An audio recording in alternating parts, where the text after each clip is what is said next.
was 1969, and I was a sergeant on a hilltop firebase west of Hugh. Rain had turned the red dirt into soup, and every step felt like my boots were trying to crawl off my feet. The wire hummed in the wet, the flares sputtered, and the jungle down the slope breathed like a giant animal waiting for us to slip. "Monsoon's got teeth," Harris said, pulling his poncho tight. He grinned like it might scare the weather into stopping. It did not.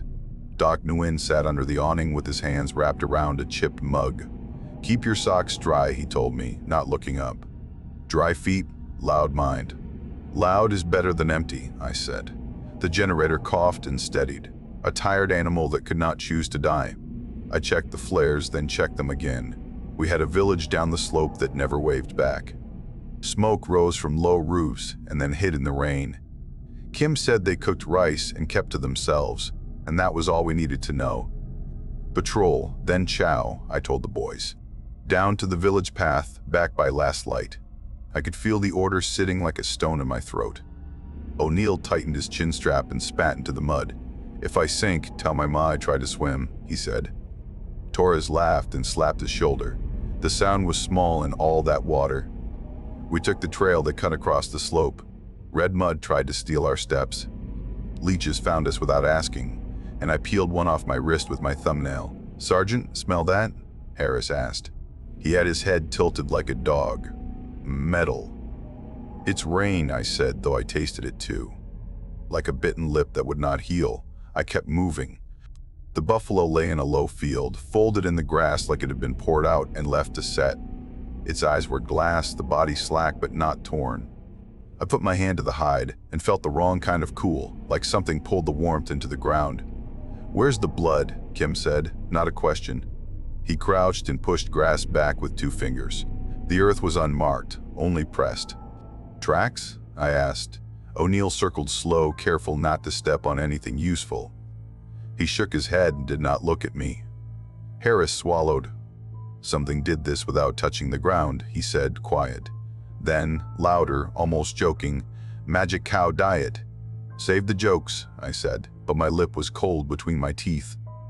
I made each man say his name, one after another, a roll call for my own nerves. A thin man walked out from the village with his hands open.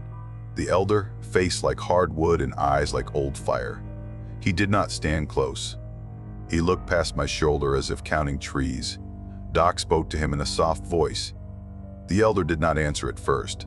Then he tapped his throat with 2 fingers, slow, and raised the same hand to the sky. "What's he saying?" Harris asked. He had shifted his weight, ready to leave. Doc kept his eyes on the elder. "Quiet," he said. "And look up." We all looked up. The canopy was a roof of wet leaves and tangled limbs. Nothing moved, though rain ticked on everything. "Ask if they saw anyone," I told Doc. "Strangers, hunters, anyone." My mouth felt like paper. Doc spoke again, patient. The elder watched me instead of him. He shook his head once and stepped back. Then he turned away and did not look over his shoulder. "We go," I said. "Mark this field and go." No one argued. On the climb, Harris walked beside me and kept his voice low. "You think villagers did it?" he asked. "Cut it and carried the blood away in bowls." "Not with no tracks," I said. The wind brushed the grass, and I wanted to hate it. The firebase looked smaller as we came back to it. Flares sat crooked in the mud, waiting like teeth in a weak jaw. The wire sang and stopped and sang again. Torres tapped the radio shack with his knuckle. "Shortwave, you alive in there?" he said. He tried to make it light. Dwyer opened the flap and peered out. His eyes had the color washed out of them. "She's cranky," he said, giving the set a little pat. "Like a cat in a sack." "Logged the buffalo," I told Kim. "Field to the south, no blood, no tracks." My voice sounded like it had run a long way to reach my mouth. We ate fast, wet rice in a can that tasted like memory. I felt watched from the slope, the feeling that has weight and temperature. It perched just behind my right ear and would not leave. By last light, the jungle breathed harder. The frogs were loud, then louder, then less. I could hear the generator choke and catch like an old smoker. The radio cracked like somebody stepping on dry sticks. Dwyer leaned in and adjusted a knob with 2 fingers. "You hearing this?" he asked, eyes on me. I set my hand on the table and felt it shake. "Say again," I told the air. My name fluttered on the edge of my mouth and I swallowed it. A voice came through, flat and worn, like tape stretched too far. "Mason," it said. "Is Mason there?" Torres lifted his head. "Who is that?" he asked, looking from me to Dwyer. Kim had stopped writing and kept the pencil on the page. "It sounds like you," Harris said. He was not smiling now. He said it the way a man says fire when he sees it inside a house. I leaned closer to the speaker. I could hear my own breath return to me, soft and late. It made a shape in the sound. "Mason," the voice said. "Come in." The same tone I used when calling home in my head, the same tired edges. I did not answer. My tongue was thick, a wet rope that would not tie. The room felt smaller than it had a minute ago. Doc stood very still. He looked at the floor and then at my hands. "Do not speak," he said, barely above a whisper. "Not to that." Dwyer pulled the plug and the set died. No fan, no hiss, just quiet wood and rain. He looked proud of himself for half a second. Then it happened. The frogs cut off like a switch. The trees stopped moving. Even the generator paused between coughs and forgot to start again. Harris whispered without moving his lips. "Where did the night go?" He was staring past the wire. I opened my mouth, and I heard my voice answer me from the radio that was not on. First light came like a bruise on the ridge, thin and sore. We did not talk about the voice from the dead radio. We packed up and stepped off toward the river trail. Mud grabbed our boots and would not let go. The path was narrow, roofed by wet leaves, and the world smelled like coins left in rain.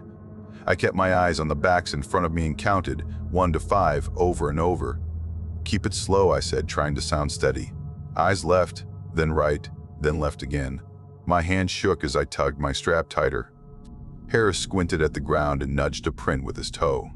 "Mud keeps us honest," he said. "Tells no lies. Unless it learned to," O'Neill muttered.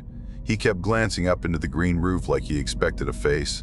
The trail turned and opened into a slick bend. Our prints showed clean behind us, heel then toe, a neat little line in the red clay. I checked again, because habits keep a man stitched together. "Hold," I said, and we all stopped. Torres stepped sideways to scratch his leg and vanished into brush up to his chest. Leaves swallowed him like water. I counted once and came up short. My mouth dried. "Torres," I called, quiet. "Back on the trail. Back on the trail. Now."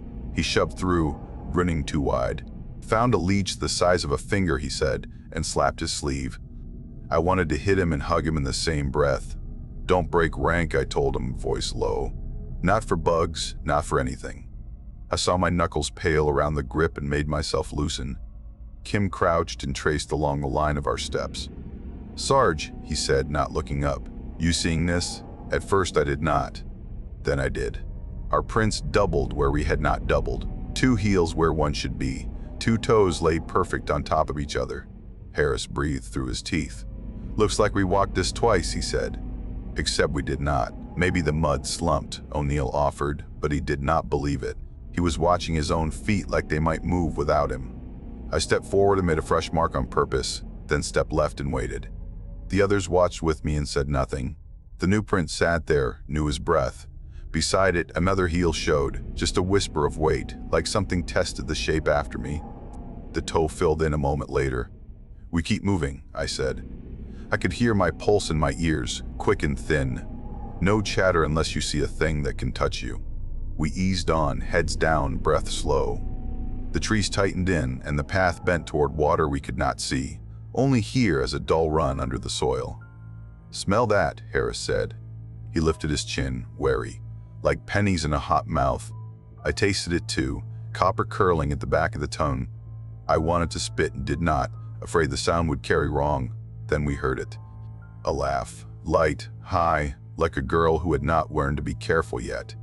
O'Neill froze with one hand lifted. "No kids out here," he whispered. His forehead shone and the rain pinned strands of hair to his face. "It came from above," Kim said. He pointed into the green where sun could not reach. "Up there." We waited, listening with our mouths open like that would help.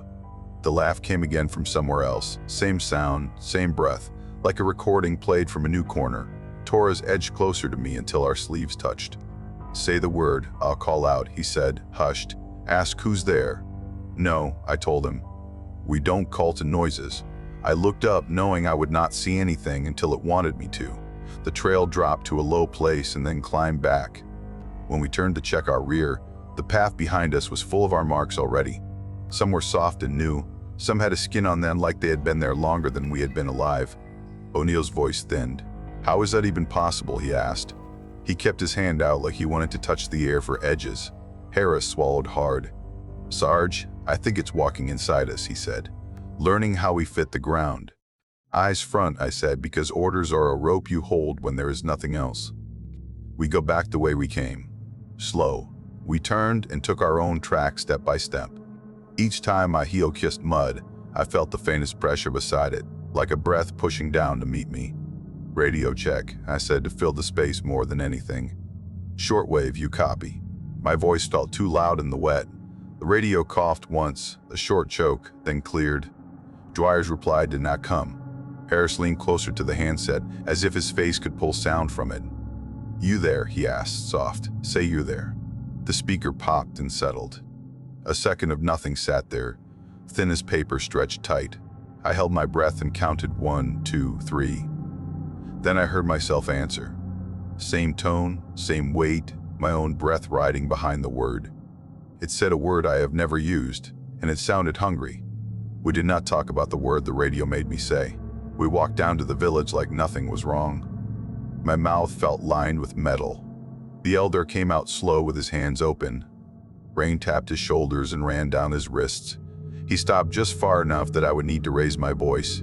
Doc spoke soft in his language, patient and careful. The elder watched me instead of Doc. He finally said a few dry words without looking away. Doc turned to me. "He says something old is feeding," he said, "not a ghost. Not a tiger. What does he call it?" I asked. I kept my voice even, like that could hold the ground steady. Doc listened as the elder answered without sound. The old man tapped his throat, then the sky, the same slow rhythm as before. Doc shook his head. "He won't say a name." Harris shifted and tried to make a joke that died before it began. "Maybe it's bad luck to name your dinner," he muttered. No one smiled. Torres wet his lips. "Ask him if it takes people," he said, eyes on the elder's hands. "Ask him if it drinks," Doc asked.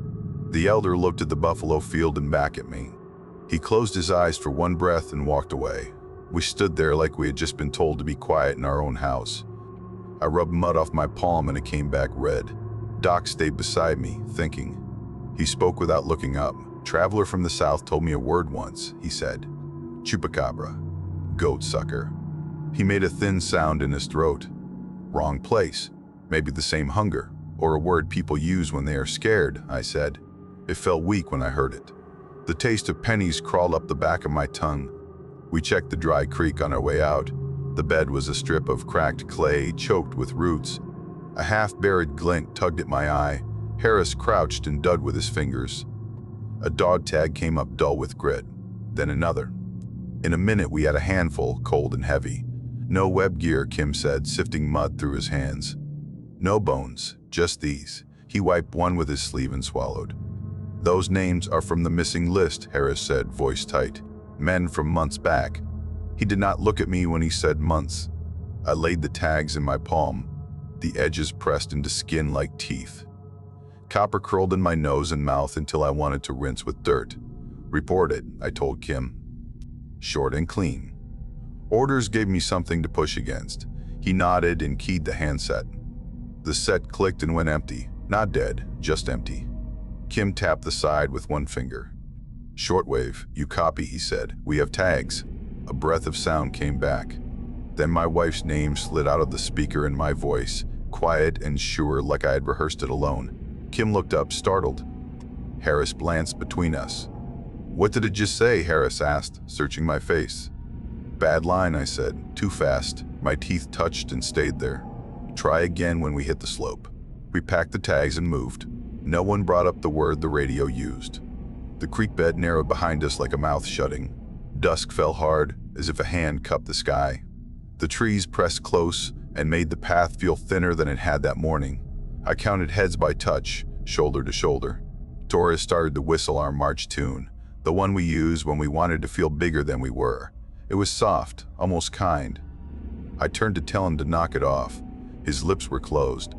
He kept his eyes on the ground, careful with every step. The tune went on anyway from the trees to our right. "Cut it," I said, though I knew he was not doing it. My fingers closed around his sleeve just to feel him anchored to me. "That's not me," he whispered. He tugged his sleeve free and showed me his mouth. It was drawn tight like he was holding back water. Kim pointed up without a word. Leaves shifted where nothing should reach them. The whistle slid higher, same melody, like a child learning it by heart. Harris backed until his shoulder touched mine. "It wants us to answer," he said, barely moving his lips. His breath hitched like he was swallowing pins. We kept walking, and the tune followed, hopping tree to tree with the same bright notes. Each time it landed, the sound was cleaner, closer to perfect. The wire on the hill was too far to see, but I felt it like a promise ahead.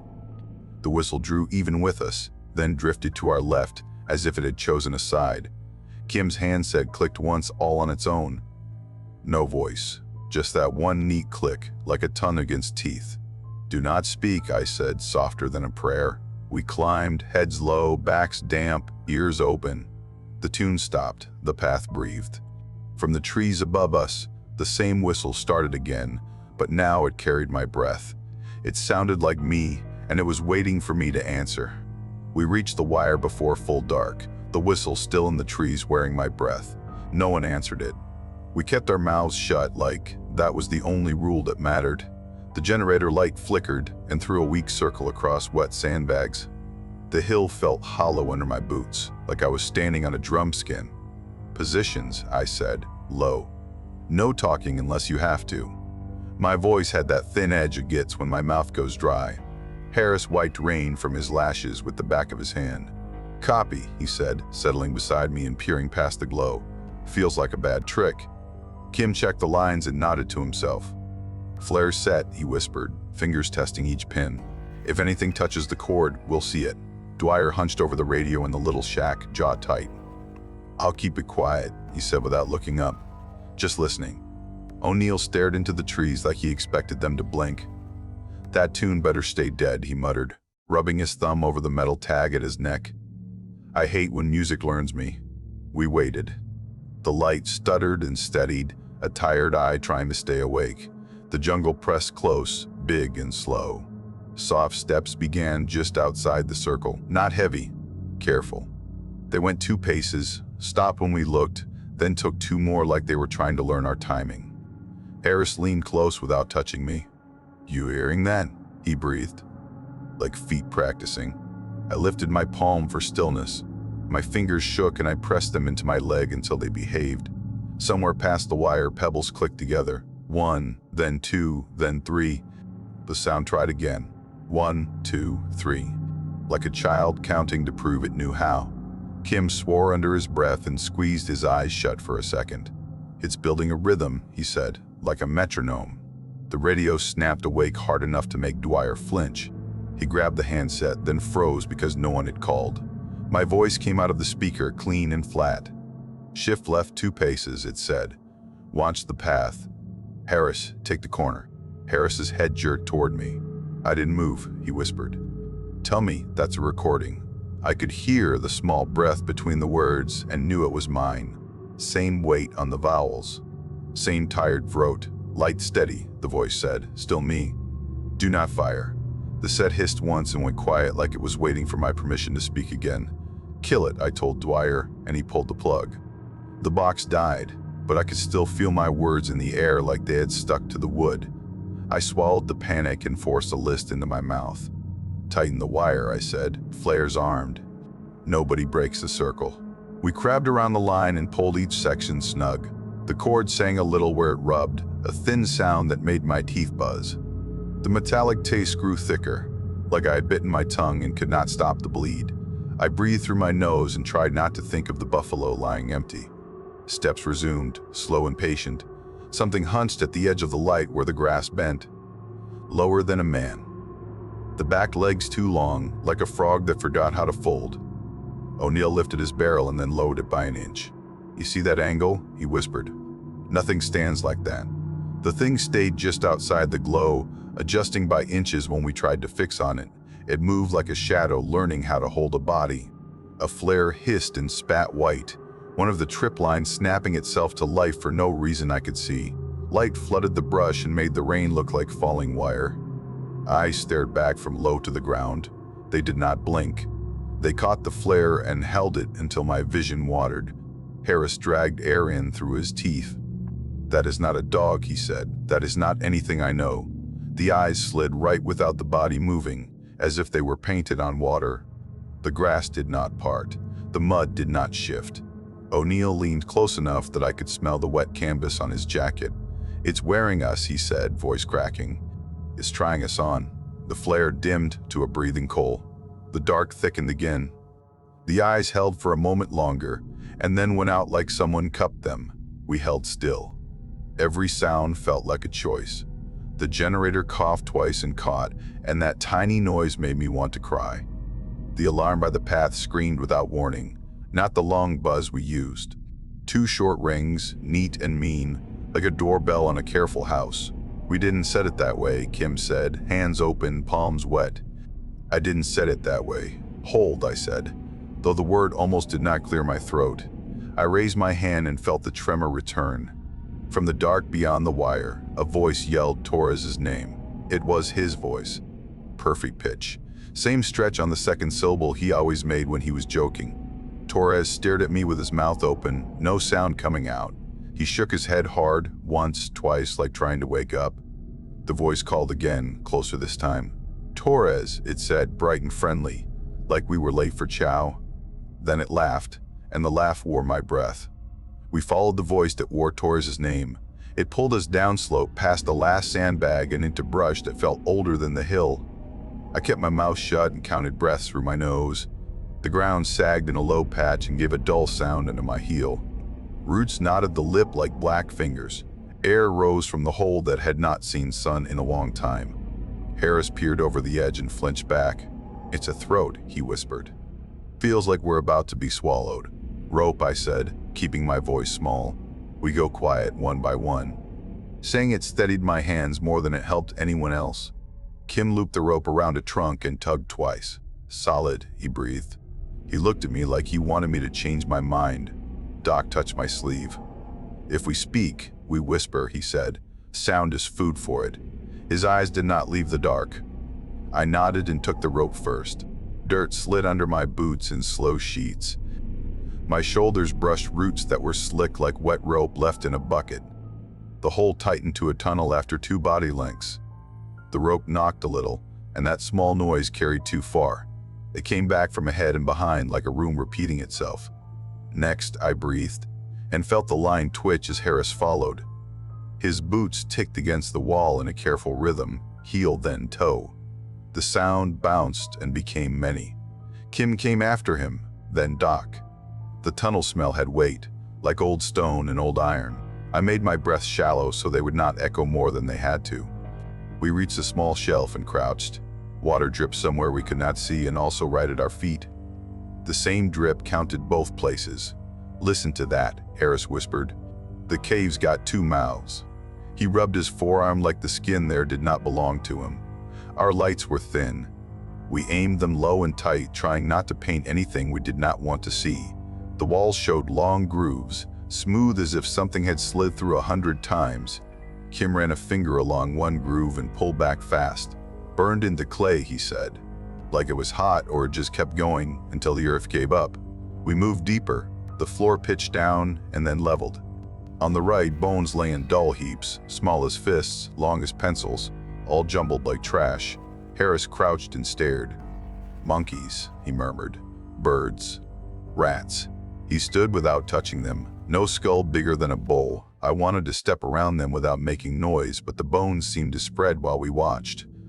Each shift made a soft, glassy tick, and that tick doubled and tripled down the tunnel. "Left wall," I said, pointing. "Single line. If you slip, you say nothing. You grab." My voice felt like a thread I did not want to snap. We followed the left. The tunnel tightened to a squeeze, and then opened into a black pocket that ate our light. I kept the beam low and close. A shape lay curled against the far wall. It shivered without sound, like shaking was a kind of breathing. Dog tags bowed across a sunken chest. I knelt and touched a shoulder through fabric that was more mud than cloth. Skin twitched under my palm. The head lifted, slow as if it weighed too much.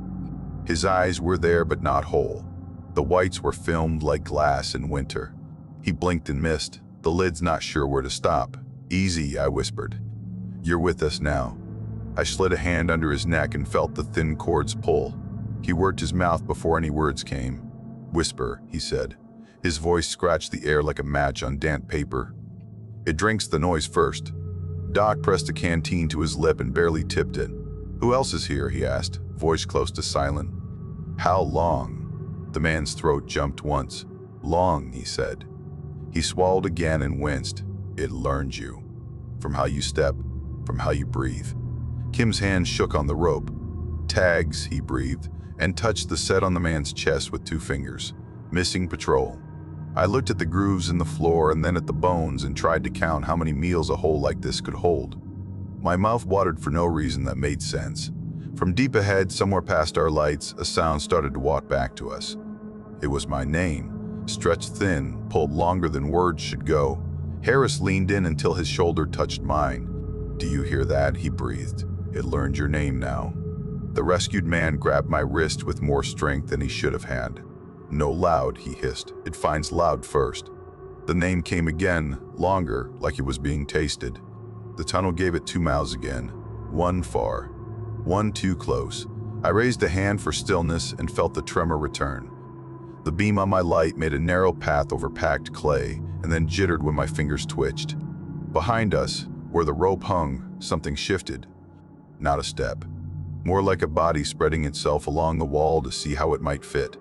Behind us, the rope brushed the wall like a dry snake. The rescued man twitched at the sound and tried to stand on knees that would not listen. I slid my arm under his and felt bone where muscle should have been. "We move," I whispered. "No," loud. The words came out thin like I had folded them to make them smaller. His hand clutched my sleeve. "No loud," he said back. "It finds loud first." His fingers would not let go until I nodded. Harris eased ahead, lamp low. Left of the rope, he breathed. Walls smoother there. He sounded calm, but his breath kept skipping. Kim gathered the slack and made a loop for the man's chest. "You fall, we drag you," he said, apologizing with his eyes. "Better ugly than gone." Doc touched the man's face with 2 fingers. "Slow breaths," he told him. "Through the nose. Hold them like you are hiding." The man tried and shivered. The tunnel widened without warning. Our lamps fell off into a darker bowl that ate the edges of the light. The floor dipped and felt chewed. Harris put his boot into the room and shifted weight. "Feels like teeth marks," he murmured. "Big ones." He kept his voice no more than air. We stepped in together, 4 around 1. The ceiling dripped with a steady rhythm that counted us. Each drop struck and made a small sound that went on longer than it should. I cracked a chem light and shielded the snap with my body. The glow crawled out green and dull. It made the stone look damp and cold, though the air sat heavy. "We do 3 more," Kim whispered, lining them along the wall. Low and far, he snapped one. The rescued man flinched like he had been struck. The light did not warm anything. It only pointed out shapes. Long grooves ran the walls at shoulder height, smooth as if something had rubbed the same path forever. Harris traced one with a knuckle and jerked back. "It knows its lane," he said. "Hugs the edges." His hand shook once and then stilled. "Listen," Doc said. "Hear how the drops stop and start." We all listened. The drip faltered, paused, then picked up again in perfect time, like something had put itself under the drip to taste it. I swallowed and kept my mouth closed after. My heart beat against my ribs fast, then faster, and then I made it slow. I needed it quiet. A low shape slid along the far wall, just where the chem light thinned, not tall.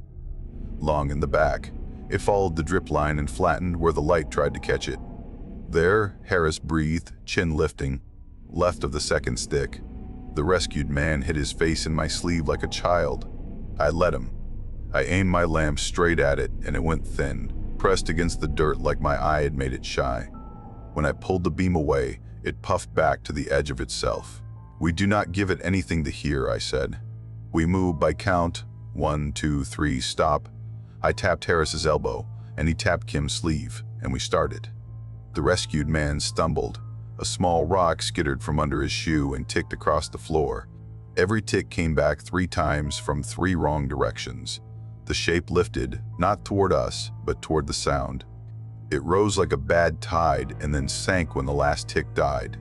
It learned the length of that noise and liked it. Doc leaned close to my ear. Noise first, he breathed.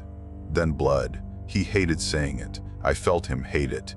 Test, Harris whispered. He picked up a pebble the size of a tooth and held it up where we could see. I shook my head, then stopped him with a finger on his wrist, then nodded once. He flicked the pebble to the right, low and gentle. It landed and made no more than a small kiss on the dirt. The shape slid that way and bumped the wall like it loved the sound. Again, Kim mouthed. He passed me a bit of bone from the floor. I tossed it left with 2 fingers. The drip paused as the shape crossed the stream, and then the drip began again behind it. The rescued man opened his mouth, a long, silent scream tugging his jaw. His throat strained under my hand like cords trying to snap. No sound came. His skin changed under my palm, turning gray in a quick tide. Not cold, not hot, just wrong, like the life there had stepped away for a breath. Doc pressed 2 fingers under the man's jaw and kept them there. "Stay," he whispered to the pulse. "Stay inside him." The man blinked fast and found me like he did not know my face. From above, a voice came thin down the rope. "Torres." "Something big circling," he called, trying to sound steady and not quite making it. "Feels heavy. It knows we're on the line." "Hold quiet," I answered, throat close to shut. "Hold the rope." I could see the fibers quiver where they hung. The shape began to circle us along the wall, keeping to its groove, always just under the drip. We turned as one, slow, trying not to show our backs to anything. Kim's chem light sputtered lower, and the room seemed to lean toward that dim patch. The shape leaned with it, as if light were a slope. "We backed toward the rope on 3 counts, I said, my lips hardly moving. No more tests, no drops. I did not want to juice it again. We took 3 small steps. The rescued man's knees folded, and we held him up by the loop. His breath whistled once in his nose, and even that felt like a bell. The rope jerked twice. Not a tug from a friend. 2 hard, sure pulls, like a handshake from something that wanted us to know it could take. Torres cursed up top, a short, sharp noise. "It's on the line," he hissed. The word "on" made the rope twitch a 3rd time, as if the sound itself had weight. "Do not say the word," Doc breathed to him, though Torres could not hear. "Do not feed it." He faced the rope like a man facing water he has to swim. The shape paused. It craned, if something without a neck can crane. I watched it test the air where the jerk had been, as if the tremor left taste behind. Harris lifted his lamp an inch. "If it hates light, we could blind it," he whispered. He tipped the beam. The shape flattened again, love for the drip line stronger than hate for the lamp. "It's not light," I said. "It's our sound. It wants our sound first." My voice sounded like someone else's in my own ear. We edged to the rope. Kim put the loop around the man's chest higher and cinched it with shaking fingers. "On your count, Sarge," he said, not looking at me. "1, I said, and we lifted. 2, and the rope slid. 3, and we gave him to the line like a package. Torres took weight above. The rope hummed with strain. The rescued man rose an inch at a time and bit his lip to stop any noise. The shape slid under him along the wall, mouth or no mouth, wanting the creak of the fibers, the scrape of cloth on rock, the wet catch of breath. It matched the rhythm, like it had learned the count. I could hear my own heartbeat now, hard and uneven. It tapped in my ears, and I hated the sound because it was still sound, still food, still me. Doc touched my shoulder with 2 fingers. "Listen," he murmured. The drip. We listened. The chamber stopped dripping. No pause this time. No stumble back into rhythm. It just stopped, like the room held its breath with us. The rope gave a little groan. Then the silence deepened until I could hear the stutter inside my chest. It was all I could hear. The shape shifted its weight toward that stutter. It found me by the way my heart knocked on my ribs. It liked the pattern. I pressed a fist into my sternum to dull it. Harris copied me without being told. Kim did the same with his free hand while he fed rope. The room stayed empty of sound, so empty it felt like pressure in my teeth. The The rescued man floated higher through that emptiness, face clenched.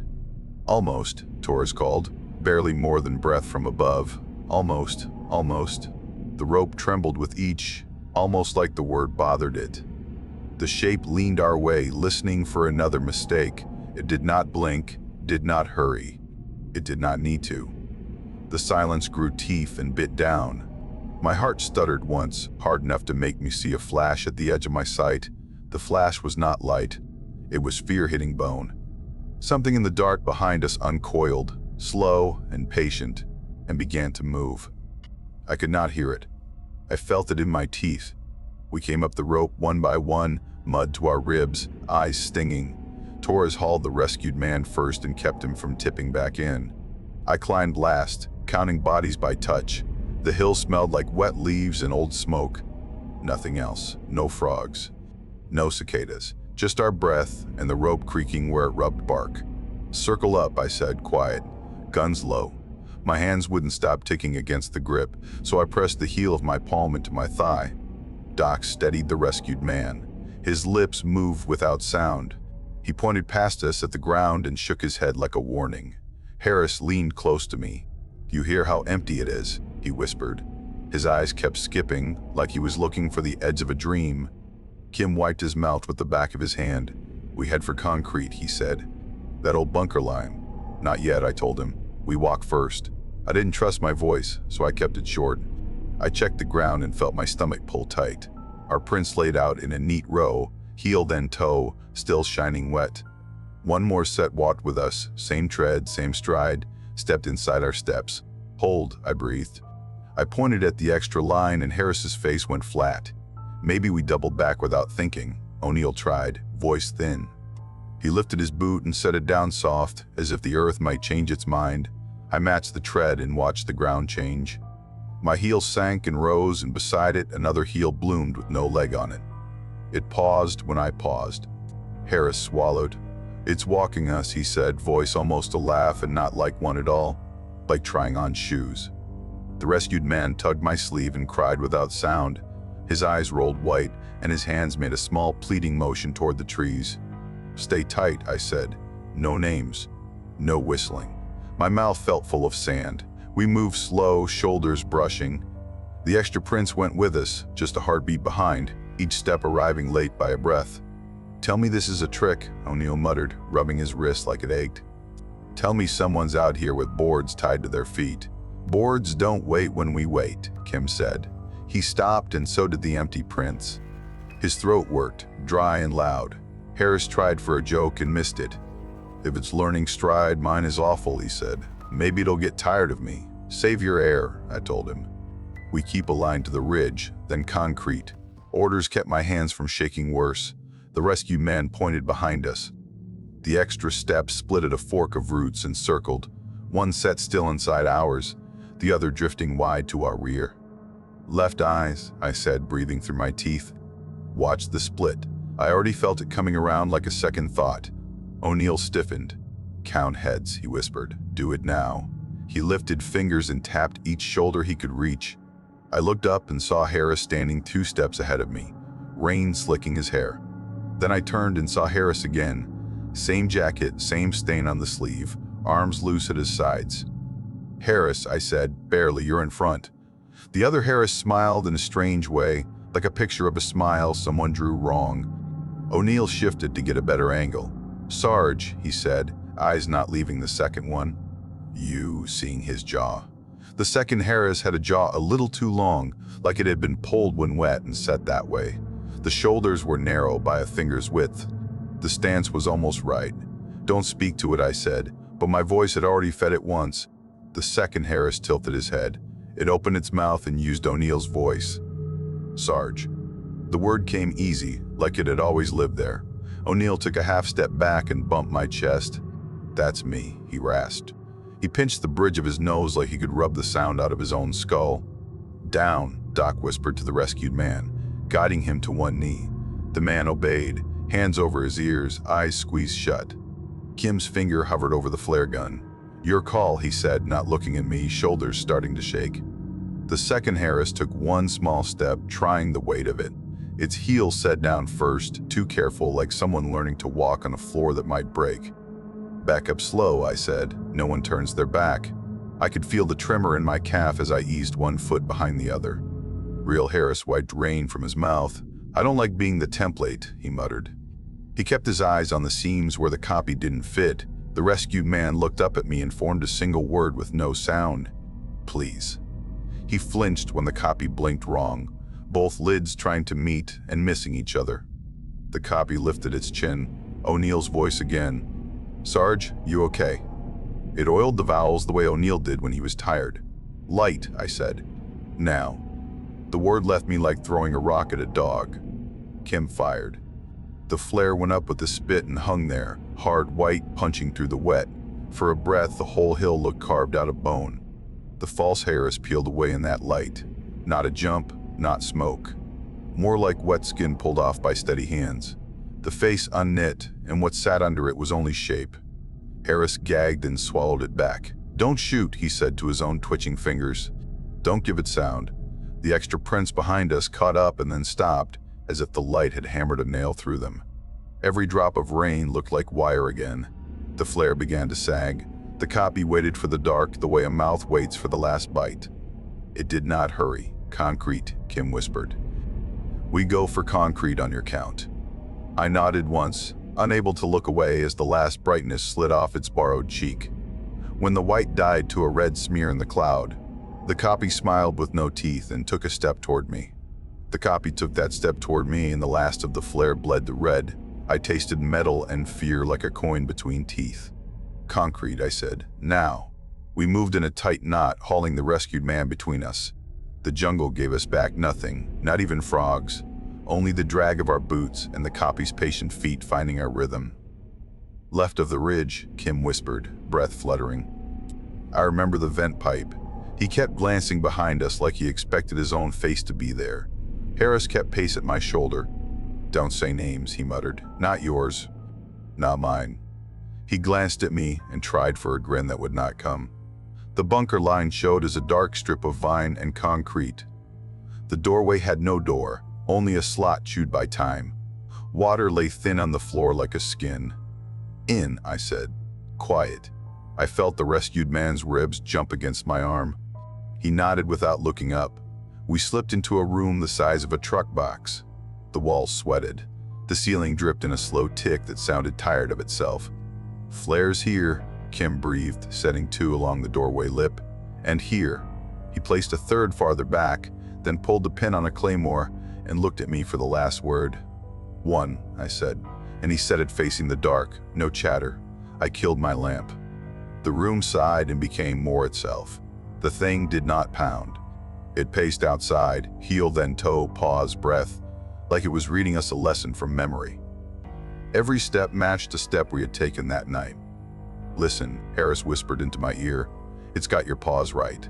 On the third step, you do that when you're thinking." Doc eased the rescue man down against the back wall.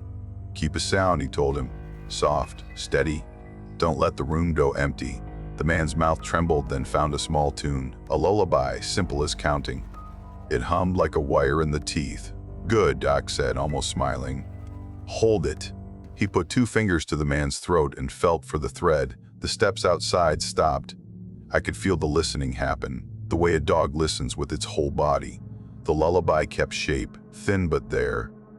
"Back up by inches," I whispered. "No one crosses the line."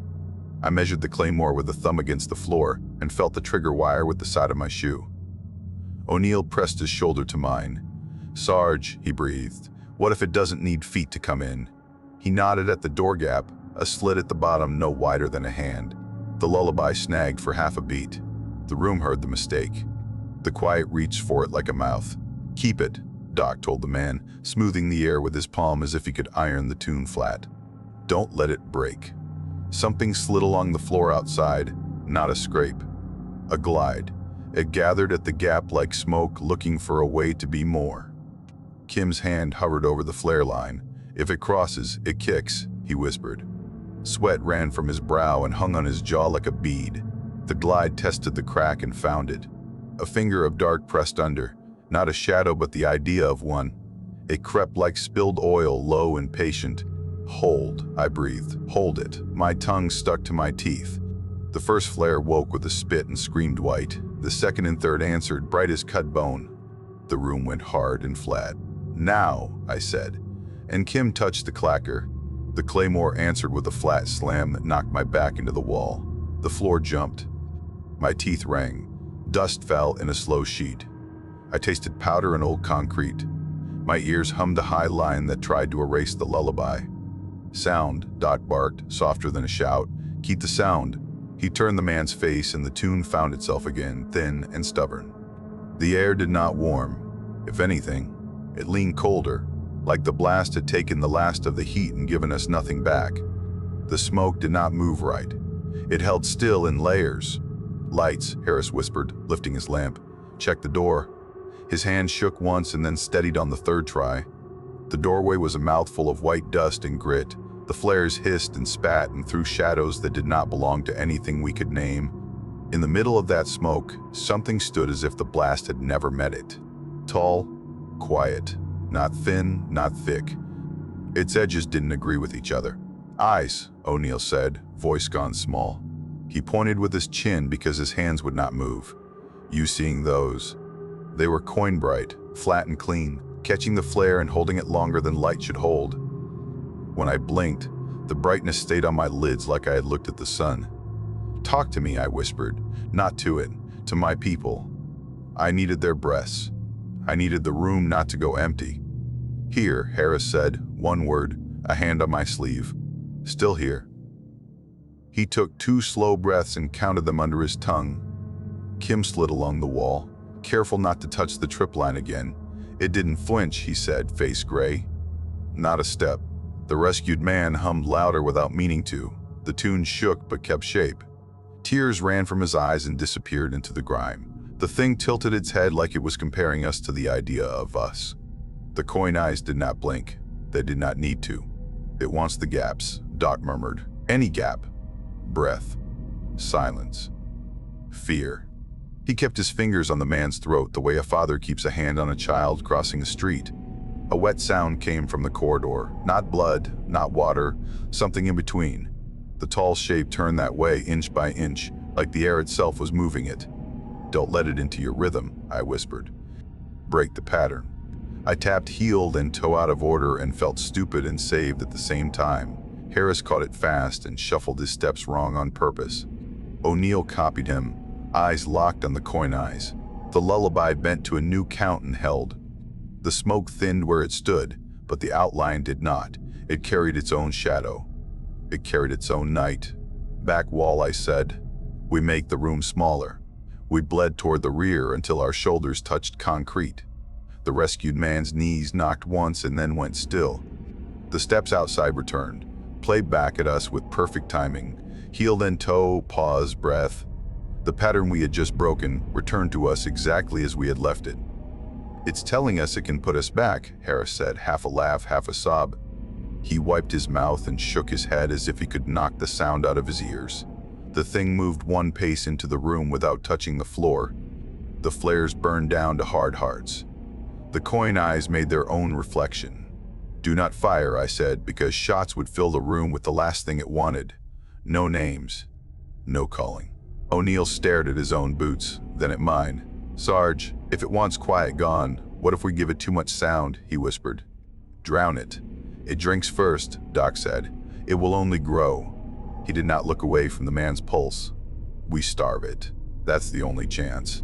Something slid again under the door gap. Not the shape. A smear of black that felt like a tongue. It tasted the blast dust and went still, satisfied. The rescued man's tune hiccuped on a note and almost fell. I closed my eyes and hummed with him. One line, no words, a straight path through a bad field. "Keep it," I told them. Together. Harris found the pitch low.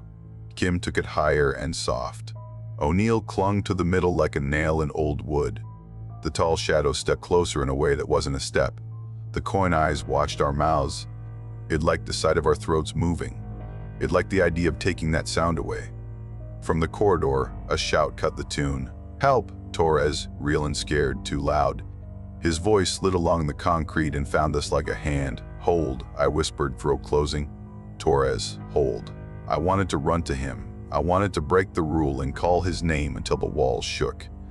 Before I could move, a second Torres answered from inside the room. It came from my left shoulder, warm and wrong. I'm here, it said in his exact voice, bright as a joke, and the tall shadow turned its head toward me. By gray morning, the smoke thinned and the room stopped shaking. Our tune died slow, not cut, like a motor running out of gas. I counted heads, then counted again. Torres, Harris said, voice small. He was at the corridor. He stared at the doorway like it might give him back a person. We searched the hall, and the slope, and the brush above the bunker. No blood, no drag. Only his canteen in the weeds, cap off, the inside bone dry after a night of rain. Doc picked it up and turned it in his hands. He didn't drop this, he said, eyes hard. Someone set it down. He slipped it to me and I felt how empty can feel heavy. Kim crouched and checked the ground for any sign. Nothing, he said, shaking. Like it ate the marks. He didn't say what it was. O'Neill kept one hand on the wall so the world would stay put. We call it in, he said. Before the day gets loud. He looked at me like I could stop anything that wanted us. I nodded and we climbed to the pad. The jungle stayed wrong, quiet where life should be. My mouth tasted like coins again. The Huey came in late, beating gray air into chop. Two men stepped out in clean uniforms that had never met our hill. Their boots stayed the color they started. The older one didn't give a name. We'll take your radios, he said, polite like a clerk. All paper, all tags, any film. He didn't ask if we had any. Dwyer hugged the set for a second, then let it go because I nodded. Be gentle, he muttered. She's temperamental. The man smiled the way paper smiles. Harris held out the dog tags we'd dug from the creek. These came out of the ground, he said. They belong to somebody. He kept his hand closed a moment longer than he should. They belong to us now, the clean man said, and slid them into a pouch. You'll get a receipt. He did not write one. They looked at the bunker mouth and didn't step closer. What happened here? The younger one asked, pen ready. He watched our faces, not the hill. Noise, Doc said. He didn't blink. Then not noise. The younger man waited for a better word and didn't get one. We loaded the rescued man first. He squeezed my wrist and tried to shape a thank you with a torn mouth. I buckled him in and wished I knew a prayer that fit holes. Up in the thumping wind, the rescued man's chest fluttered like a trapped bird. Doc leaned close and counted under his breath so the count would be real. The man looked past us like he was trying to find the surface of air. He can breathe, I said to no one and to God. I watched his lips work and felt helpless in my teeth. Doc cupped the man's jaw and tried to feed him a little water. Stay here, he told him. Stay inside your body. The man obeyed until he could not. His mouth moved without sound, like he was drinking something we could not see. His eyes slid out of focus the way a wet photo bleeds. He left us between two heartbeats without a mess, like a candle going to smoke. We didn't speak for the rest of the flight. Harris stared at his hands as if they had betrayed him. Kim closed his eyes and failed to sleep. Back on the ground, they marched us into a hot room and put forms in front of us.